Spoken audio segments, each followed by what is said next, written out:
if you want to make some progress in your meditation practice and you're not tied into like a kind of a quasi-religious approach towards meditation, mindfulness, and kind of glimpsing and understanding reality, then you may be interested in what I'm about to say here.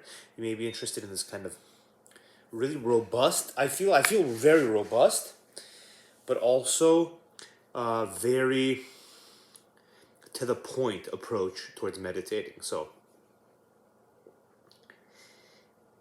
what you need to do is you need to take your calendar, right? And you need to lay out your five senses. So you have sight, taste, smell, hearing, and touch. Some of us are lucky enough to have all five, and some don't have all five. Some have a little bit less. And you need to set 1 week for each type of meditation. And you need to do that for maybe a month, 3 months, 6 months, and you're going to make some serious progress in your meditation.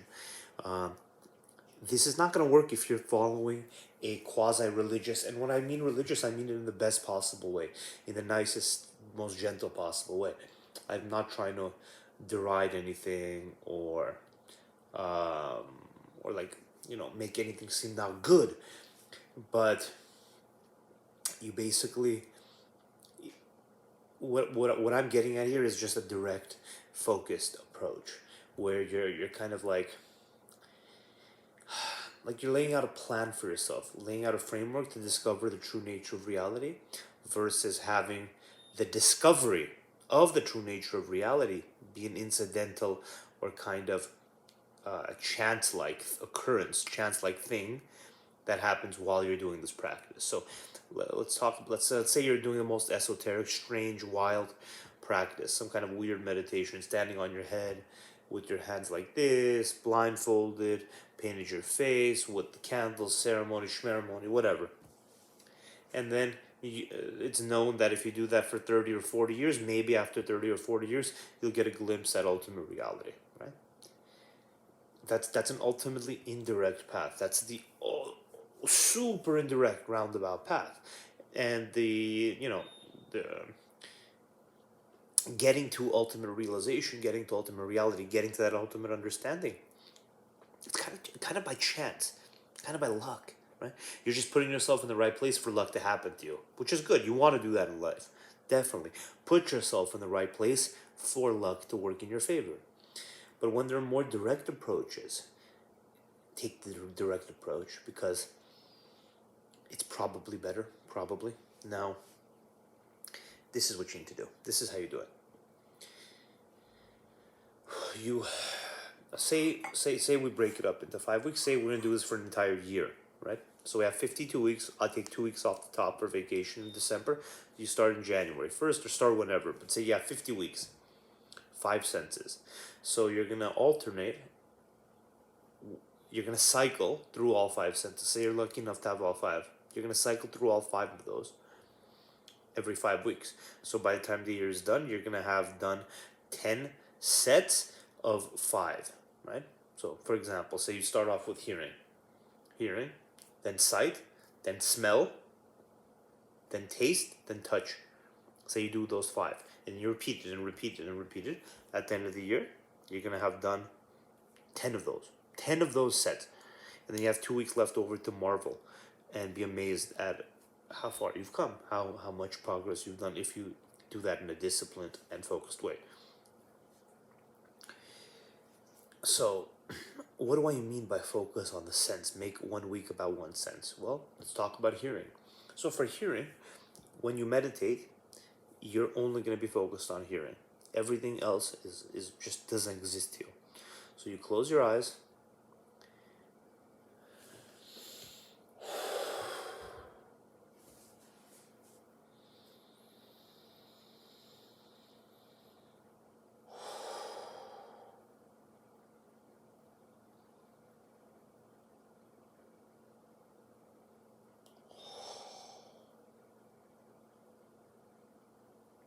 Calm down, settle in. And imagine yourself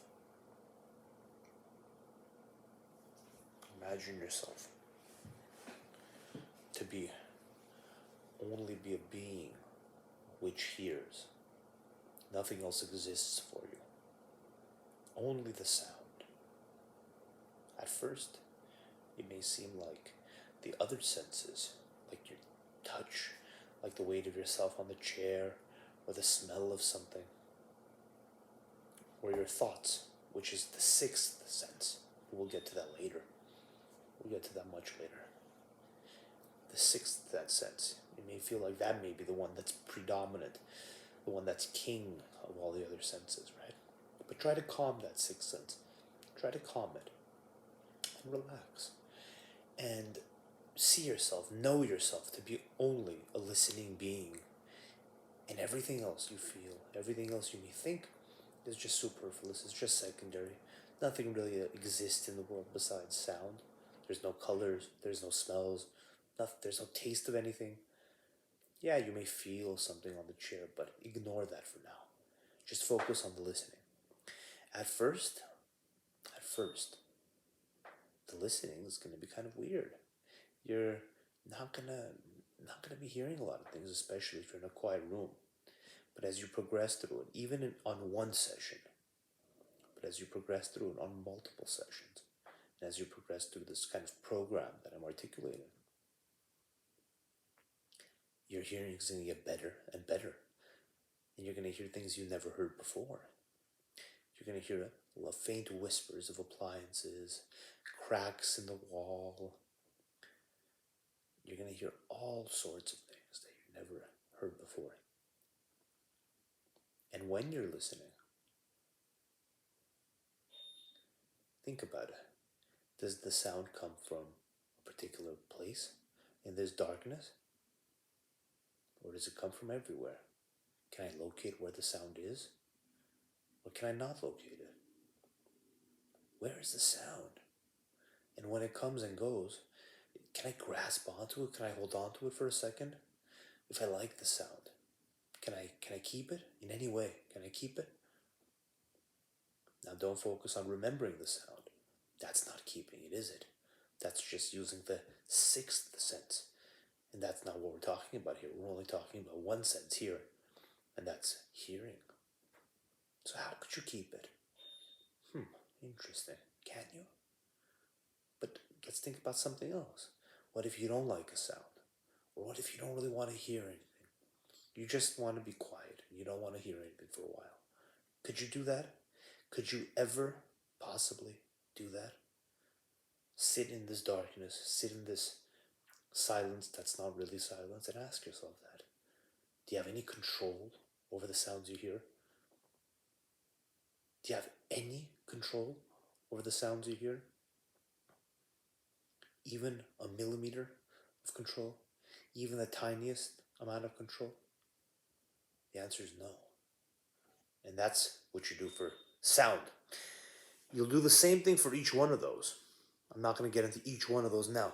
I may do separate videos on these later on. But if you do that and you focus on one sense exclusively for 1 week, magical things will start going on in your brain. Magical things will start happening. The emptiness in each one of these senses, how empty it is going to be more and more apparent to you, right? And in the end, and these are just meaningless words. This is just words. These are just words, stupid words, until you actually feel it for yourself. But in the end, maybe you'll feel something like the ultimate emptiness when you realize that everything in the entire world, your entire universe, from literally the moment you were born until the day you die, 100% of it, you can't even escape it. That's only that. And this is what it is. You realize that everything 100% is just a combination of these six senses. The five we talked about, and that sixth sense, your thoughts. Probably your thoughts are really dominating. They're the king sense right now, right? But as you get better and better, it won't dominate. The king will be a little dethroned, but it'll still be all six of these. So literally everything is just those senses. And by touch, I also mean when you close your eyes and how you feel the body, the sensations of the body, what's happening inside the body. That's touch as well. So your entire universe is just the things you smell, the things you taste, the things you hear, the things you feel, the things you see, and the things you think about. There's nothing else. There's literally nothing else.